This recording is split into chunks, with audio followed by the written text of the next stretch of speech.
రామ్ చరణ్ హీరోగా స్టార్ దర్శకుడు శంకర్ కాంబినేషన్లో చేస్తున్న సెన్సేషనల్ ప్రాజెక్ట్ గేమ్ చేంజర్. జనవరి 10, 2025న ఈ సినిమా థియేటర్లలోకి రానుంది.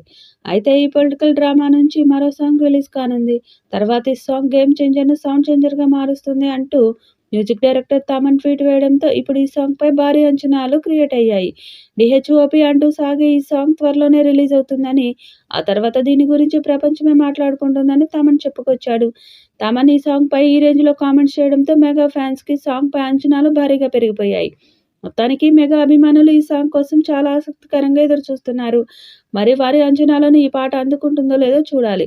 పైగా ఈ సంక్రాంతికి విడుదలవుతున్న భారీ చిత్రాల్లో ఈ సినిమా కూడా ఒకటి. ఈ సినిమాలో కియారా అద్వానీ కథానాయికగా నటిస్తుంది. మరొక కీలక పాత్రలో అంజలి కనిపించనుంది. అన్నట్టు game changer north India theatres రైట్స్ను అనిల్ తడానీ యొక్క ఏఏ ఫిలిమ్స్ సొంతం చేసుకున్న సంగతి తెలిసిందే. తమిళ స్టార్ డైరెక్షన్ శంకర్ తెరకెక్కిస్తున్న ఈ బిగ్గెస్ట్ మూవీని శ్రీమతి అనిత సమర్పణలో Sri Venkateswara creations, Zee studios, Dil Raju production బ్యానర్స్పై దిల్ రాజు, శిరీష్ భారీ బడ్జెట్తో నిర్మిస్తున్నారు. ప్రస్తుతం టాలీవుడ్ రేంజ్ ప్రపంచ స్థాయికి చేరింది. మన తెలుగు హీరోలు భారీ కలెక్షన్స్ సాధిస్తున్నారు. ప్రేక్షకులు సైతం సినిమాలో హీరో ఎలివేషన్స్ ఎంతగానో ఇష్టపడుతున్నారు. గేమ్ చేంజర్ సినిమాలో కూడా అలాంటి ఎలివేషన్స్ చెప్పలేని ఉన్నాయని శ్రీకాంత్ తెలిపారు. అయితే ఈ మధ్య శంకర్ గారు తీసిన చిత్రాలు అంతగా మెప్పించలేకపోయాయి.